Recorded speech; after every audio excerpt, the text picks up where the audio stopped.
warahmatullahi wabarakatuh. Alhamdulillahi rabbil alamin wa bihi nasta'in wa ala umri dunya waddin. Assalatu wassalamu ala asrafil anbiya'i wal mursalin wa ala alihi wa sahbihi ajma'in, amma ba'du. Puji syukur kita panjatkan kepada King of the King, the love of the world, and the creator of everything is universal is Allah subhanahu wa ta'ala, yang telah memberikan kita nikmat iman dan Islam. Pada kesempatan kali ini, izinkan saya Saskia Nabila Putri ingin berbicara tentang ikhlas, sebuah konsep yang sangat penting dalam agama kita. Yang pertama, tentang pengertian ikhlas. Apa sih itu ikhlas? Ikhlas itu berarti melakukan segala amal semata-mata karena Allah subhanahu wa ta'ala tanpa mengharapkan imbalan atau pujian dari manusia. Dalam surat Al-Bayyinah ayat 5, Allah subhanahu wa ta'ala berfirman, A'udzu billahi minasyaitonir rajim. Wa ma umiru illa liya'budullaha mukhlishina lahud-din hunafa wa yuqimus sholata wa yutuz zakata wa dzalika dinul qayyimah. Yang artinya, padahal mereka tidak disuruh kecuali supaya menyembah Allah dengan memurnikan ketaatan kepada Allah dalam menjalankan agama yang lurus. Ini menjelaskan bahwa keikhlasan adalah salah satu syarat diterimanya amal ibadah kita. Mengapa ikhlas itu penting? Yang pertama, diterima di sisi Allah subhanahu wa ta'ala. Amal yang dilakukan tanpa ikhlas tidak akan diterima oleh Allah. Rasulullah Shallallahu Alaihi Wasallam bersabda, sesungguhnya amal itu tergantung pada niat. Ini menunjukkan bahwa niat yang tulus adalah kunci utama dalam setiap amal yang kita lakukan. Yang kedua, mendapatkan keberkahan. Dengan ikhlas, setiap amal yang kita mendapatkan keberkahan. Allah subhanahu wa ta'ala akan melipat gandakan pahala bagi hambanya yang ikhlas.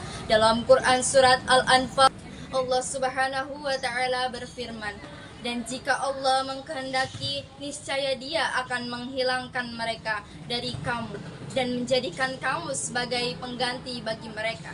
Ini menunjukkan bahwa keikhlasan dapat menarik rahmat dan keberkahan dari Allah subhanahu wa ta'ala. Yang ketiga, menjaga hati. Ikhlas membantu kita terhindar dari sifat pamer dan kesombongan.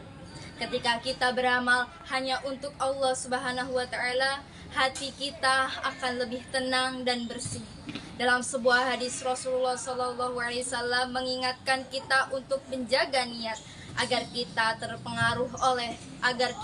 terpengaruh oleh pandangan orang lain. Adapun contoh praktis ikhlas, yang pertama dalam beribadah. Ketika kita melaksanakan sholat, kita fokuslah kepada Allah dan janganlah biarkan pikiran kita oleh kepandangan orang lain. Misalnya, ketika kita melaksanakan sholat berjamaah di masjid, niatkan bahwa kita melakukan untuk mendekatkan diri kepada Allah, bukan untuk dilihat oleh orang lain. Yang kedua, dalam beramal, berikan sedekah tanpa mengharapkan pujian ataupun imbalan dari siapapun. Ketika kita membantu orang lain, lakukan dengan tulus dan sembunyikan amal tersebut agar tidak terjerumus oleh riya. Mengatasi tantangan dalam ikhlas dalam kehidupan sehari-hari. Seringkali kita dihadapkan pada tantangan untuk tetap ikhlas. Salah satu caranya yaitu untuk mengatasi hal tersebut adalah dengan memperbanyak berzikir dan doa kepada Allah Subhanahu wa ta'ala agar diberikan keikhlasan dalam setiap amal. Selain itu, ingatlah bahwa setiap amal sekecil yang kita lakukan dengan ikhlas akan mendapatkan balasan yang besar di sisi Allah Subhanahu wa ta'ala. Mari kita latih diri kita untuk selalu ikhlas dalam setiap tindakan kita. Keikhlasan bukanlah sesuatu yang mudah dicapai, tetapi usaha dan niat yang tulus, insya Allah kita akan memperolehnya. Semoga Allah mempermudahkan kita untuk menjadi hambanya yang ikhlas dan menerima segala amal ibadah kita. Hanya itu yang dapat saya sampaikan, dan apapun kesalahan datangnya dari diri saya sendiri, dan kebenaran hanya milik Allah semata. Cukup sekian dari saya. Wabillahi taufiq wal hidayah. Wassalamualaikum warahmatullahi wabarakatuh.